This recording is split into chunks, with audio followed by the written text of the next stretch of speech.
Olá, estudantes, tudo bem com vocês? Eu sou o professor Denis e essa é mais uma aula de Física 3. Na aula de hoje a gente vai estudar os campos magnéticos. Vai partir da lei de Biot-Savart e vai ver algumas aplicações como o efeito Hall. A biografia é o livro do Halliday, do Sadiku e do Griffiths. O Halliday é o volume 3, sendo o livro do Griffiths uma biografia um pouco mais avançada. Então vamos lá? Bom, a gente estuda em eletricidade e sabe que a corrente elétrica é resultado da movimentação das cargas elétricas através do espaço, geralmente dentro de um material condutor. A corrente elétrica é medida em amperes, como a gente sabe, que é uma das 7 unidades fundamentais do Sistema Internacional de Medidas. Toda corrente elétrica produz uma força. Essa força pode ser sentida por objetos magnetizados, como ímãs ou agulhas, por partículas subatômicas, como elétrons e prótons, ou por outros objetos percorridos por correntes elétricas, fios, certo? Então um fio produz força sobre o outro. Isso foi constatado experimentalmente primeiro. E essa capacidade então de produzir força à distância, que foi observada primeiro por Ørsted, entre um fio e uma bússola, levou à descoberta de um outro campo do eletromagnetismo, o campo magnético. Bom, a relação entre a corrente elétrica e o campo magnético foi então estudada, e ela pode ser resumida com algumas leis. Uma delas é a lei de Biot-Savart. A outra é a lei de Ampère que a gente vai estudar daqui a algumas aulas. Mas a lei de Biot-Savart, então, que veio desses dois físicos, né, e matemáticos, ela basicamente calcula o campo resultante, o campo B resultante, somando a contribuição de elementos de corrente. Então, para casos unidimensionais, essa expressão fica assim, mas nesse caso não precisa ser unidimensional, né? Você pode imaginar uma placa que tem corrente atravessando a placa. Mas se for num sistema unidimensional, então o que você tem é um elementozinho de corrente aqui, ó, tá vendo? Então eu tenho uma corrente que percorre um fio. E aí eu pego a corrente percorrendo esse fio e digo que eu tenho um pequeno dl, um pequeno pedacinho do fio que está sobre corrente. Então isso aqui é um elemento de corrente, ó, é o IDL. Lógico que ele tem direção, né? Porque o fio pode apontar para qualquer lado. E aí eu construo um vetor que vai do elemento de corrente ao ponto que eu quero medir, que foi nesse desenho chama-se de A. E esse é o vetor R, como a gente tem usado em lei de Coulomb. O vetor R é o vetor que aponta na direção do entre o elemento de corrente e o ponto que eu quero medir, tá bom? Bom, a lei de Biot-Savart ainda tem uma constante, que é μ0 sobre 4πy0, sobre 4π só, perdão, y0 não, puxei da lei de Coulomb, que é μ0 sobre 4π. O μ0 é uma constante universal no vácuo, é a permeabilidade magnética do vácuo, assim como o ε0 era a permissividade elétrica, o μ0 é a permeabilidade magnética, o I é a corrente do módulo dela, o dl é a direção em que a corrente vai produzir o campo, e o vetor que liga o elemento de corrente ao ponto que você quer calcular o B, ou medir o B, é o R, tá bom? Então note, né? O fio vai produzir um campo magnético em torno dele. Mas para saber quanto vale exatamente, eu preciso dessa expressão. Perceba que uma coisa interessante da lei de Biot-Savart é esse produto vetorial aqui, que não tinha na lei de Ampère, né? Então, além de permitir fazer o cálculo diretamente, e a gente pode usar, mas esse não vai ser o foco dessa aula, a gente pode usar, olhar essa lei e tirar as conclusões mais importantes, talvez. A primeira é que o campo é proporcional à corrente. Então, se a corrente for zero, eu não tenho campo magnético. Depois a gente vai falar sobre materiais magnetizáveis na aula que vem. O campo cai com a distância, tá vendo? À medida que eu vou me distanciando do campo, do fio, o campo cai. E a direção é sempre perpendicular. É a direção do campo magnético. Ele é perpendicular tanto ao dl quanto ao R. Percebe? Porque eu tenho um produto vetorial aqui. Então, o produto vetorial vai me trazer um B que é perpendicular tanto ao dl quanto ao R, ok? Mas é muito mais comum a gente tirar a direção do campo magnético usando a regra da mão direita. Como é que funciona? Então você pega a sua mão direita ponto polegar para a direção da corrente, certo? E aí, os outros dedos vão circular em torno desse polegar. A direção em que eles estão circulando é a direção do campo B, ok? Que vai, obviamente, ser perpendicular ao ponto de medida. Pensa que o seu vetor R podia estar aqui. E aí, consequentemente, o B está aqui, certo? Só que ele vai circulando, porque o vetor R vai mudando e o B vai mudando junto. Tudo bem? Então está aqui enunciada a regra da mão direita para você tirar a direção do campo B. Vamos fazer um exemplo em que a gente calcula, mas não deduz a expressão a partir da lei de Biot-Savart. Por causa daquele campo, daquele produto vetorial, deduzir esses valores vai dar um certo trabalho. Mas eu vou mostrar para vocês onde isso está, caso vocês queiram ver nas bibliografias, tudo bem? Mas o nosso exemplo é o seguinte, ó, é o campo magnético produzido pela corrente de um fio. Então, o exemplo mais simples e talvez mais importante. Quanto que é o campo magnético de um fio? Bom, vamos supor que esse fio é percorrido por 100 mA de corrente. Considerando que esse condutor se encontra no vácuo, quanto vai ser o campo magnético a uma distância de 5 centímetros? Certo? Esse é o nosso desafio. Então veja, né? Todo fio que é percorrido por uma corrente I, se você usar a regra da mão direita, você vai perceber que o campo magnético circula nessa direção aqui. Aponta o seu polegar para aqui, ó, para o I, que você vai perceber que o campo está nessa direção. Mas é claro que eu posso posicionar esse fio verde aqui, ó, num sistema de coordenadas, para poder não só desenhar a direção, mas poder escrever ele em relação a algum versor de alguma base que eu conheça. Com isso, se eu colocar o fio na direção Z, o I fica na direção Z. E aí o R, que é o ponto que vai do fio, o vetor R que vai do fio até o ponto que eu quero medir, que é um ponto qualquer, acaba ficando no plano XY ou em algum plano paralelo a ele, certo? Algum plano aqui para cima, que é paralelo ao plano XY. Bom, com isso a gente percebe então que de fato um condutor percorrido por uma corrente vai ter um campo magnético circular em torno de si. Usando a regra da mão direita, eu consigo desenhar os círculos desse campo. Eu desenhei só um aqui, ó, só em vermelho, tá bom? Tudo bem? Que direção que esse B aponta, portanto? Se o I está na direção Z e o vetor que liga o ponto ao lugar que eu quero medir está na direção R, quem que é perpendicular ao Z e ao R da coordenada esférica? Ou esférica não, perdão, da coordenada cilíndrica ou polar? O θ. Então veja, eu tenho um vetor que chama θ aqui, ó. Então, de fato, olhando para esse produto vetorial, a gente percebe que o B vai ter um módulo, que eu não calculei, mas vai estar na direção a θ, tá bom? Tudo bem? Eu posso fazer isso diretamente pela regra da mão direita. Agora, para encontrar o módulo do campo, então o que eu tenho que fazer é calcular o módulo, né? Então eu posso calcular o módulo dessa integral, que é um pouco mais fácil. Eu tiro essa constante para cá, certo? Ainda assim, o que vai me ajudar é que o módulo do produto vetorial é o módulo do primeiro, vezes o módulo do segundo, vezes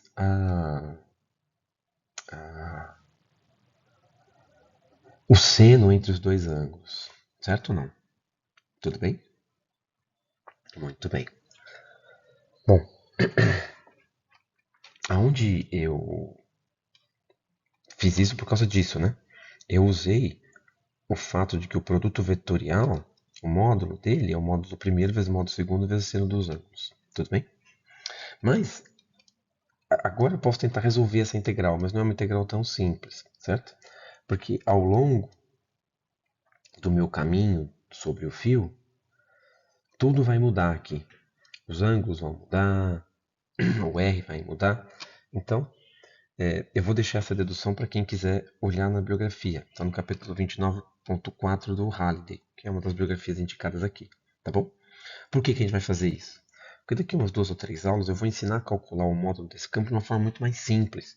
Então não vale a gente cair em cima da ideia de Biot-Savart por um problema simples como esse, porque a lei de Ampère vai resolver isso para a gente mais tarde, tá bom? Muito bem. Então, aqui eu vou dar a resposta pronta. O B, quando você fizer essa integral, vai valer isso daqui, ó. Mi0 I sobre 2πr, ok? Ótimo. Então, se eu substituir os valores dados no exemplo, 100 mA e 2 centímetros, eu vou chegar aqui, o B portanto, o M0 é 4π10 a menos 7, a corrente é 0,1 ampere, dividido por 2π, dividido pelo raio, em metros dá 0,02, isso dá 1/10 a menos 6 Tesla. Então, no sistema internacional, o campo magnético é medido em Tesla. Mais uma outra unidade importante do campo magnético é o Gauss. Um Gauss é 100 microtesla, é uma unidade um pouco mais razoável, né? Tudo bem? Então, note que o que a gente encontrou foi um campo na direção θ e que tem como módulo 1 microtesla. Pequenininho, né? Mas é porque a corrente é pequena e a distância que eu estou do fio também não é pequena, mas isso não ajudou demais também. Basicamente porque a corrente é pequena, tá bom? E Tesla é uma unidade grande de campo magnético. Bom, vamos pelo menos olhar um outro exemplo, que também é muito importante, né? Se eu pegar um fio e enrolar de forma circular, eu faço um condutor circular. Quando eu enrolo vários deles, eu tenho uma espira. Mas vamos começar com um condutor circular. Então eu imagino que esse condutor circular tem um raio de 2 centímetros e é percorrido por uma corrente de 100 mA. Se eu considerar que esse condutor se encontra no vácuo, quanto que vai valer o campo B? Bom, de novo, talvez uma das coisas mais importantes é encontrar a direção desse campo. Então coloque ali o seu polegar na direção da corrente e veja para onde os seus dedos apontam. Note que nessa alça de cá, o campo B gira nesse sentido, certo? Para cá. Mas, à medida que você for caminhando no seu fio, quando você posicionar o seu polegar na direção da corrente aqui, você vai ver que o campo gira nessa direção. E aqui ele gira nessa direção. De modo que no centro do fio, da bobina, todos os campos se somam apontando para cima. Tudo bem? Por isso, então, o campo no centro dessa condutor circular é na direção Z. O módulo vai vir de novo pela lei de Biot-Savart. Mas, novamente, aqui eu só vou usar o resultado. Então, fazendo essa integral, o que a gente vai ter é μ0 sobre I dividido por 2R. Tá bom? De novo, tanto no Griffiths quanto no Halliday ou no Sadko você encontra essa dedução. Bom, se eu substituir o I por 100 mA e a resistência não raio por 2 centímetros, eu vou encontrar um campo de 3,14 10 a menos 6 Tesla. Tá bom? Se eu escrever em microtesla, né, e sabendo que ele está na direção Z, no centro da espira eu tenho um campo vertical com esse valor. Tudo bem? Então, no centro da espira eu tenho um campo que aponta para cima, certo? Ok. Bom, olhando para esse valor, ou o valor da aula do exemplo passado, será que são valores pequenos ou grandes? Bom, já falei que Tesla é uma unidade grande de campo. Mas quanto que é, por exemplo, o campo na superfície da Terra? O campo na superfície da Terra é de 100 microtesla. Então dá para dizer que uma bobina com essas características, com essa corrente tão baixa, e uma volta só, não tem um campo muito relevante não. O campo é 33 vezes menor do que o campo da Terra, então não vai ser muito perceptível, tá bom? Se você fizer uma espira e enrolar 30 voltas, aí você já vai ter um campo do mesmo nível do campo da Terra. Se você aumentar a corrente, aí você vai tendo mais campo, certo? Bom, agora que a gente já viu, pelo menos inspecionou como é o campo de um condutor, seja uma bobina ou não, vamos pensar nos seus efeitos sobre a carga, que de algum modo é os efeitos sobre a corrente, né? Então, esses efeitos são expressos pela força de Lorentz. A força de Lorentz traz toda a força eletromagnética. Ela nos diz que a força sobre uma carga elétrica, Q, é igual ao produto da carga pelo campo, isso a gente já sabe de eletrostática, mas também é igual ao produto da carga pelo produto vetorial da velocidade dessa carga pelo campo magnético. Ou seja, a força sobre uma carga elétrica, ela é na direção do campo elétrico, só que ela vai ser perpendicular ao campo magnético e à velocidade da partícula. Percebe que é interessante, né? Porque aqui eu tenho um produto simples e aqui eu tenho um produto vetorial. Então o F é um vetor perpendicular a esses dois. Tudo bem? Bom, isso vai nos levar a uma situação bastante interessante, a descoberta do pósitron, por exemplo. Mas antes disso, vamos pensar o que acontece então com uma carga que está viajando sobre um campo magnético. Então aqui eu tenho, nesse lado esquerdo aqui, eu tenho uma carga Q com velocidade V, e essa carga entra numa região em que eu tenho um campo magnético saindo do slide. Então, note que eu tenho aqui uma notação assim, para campo saindo, e o oposto disso, um campo entrando, seria uma notação assim, como se fosse a ponta de uma flecha e a parte de trás de uma flecha. Muito bem. Segundo a lei de Lorentz, né, se você fizer esse produto vetorial aqui, do vetor V que está apontando para cima com o vetor B que está apontando para fora do papel, o que você vai ter, se a carga for positiva, ou seja, se ela não trocar o sinal, é uma força nessa direção aqui, ó, a força magnética. Essa força vai fazer com que a carga comece a mudar a sua trajetória. Mas ao mudar, a direção do V muda, certo? E, portanto, a força vai mudando de direção também.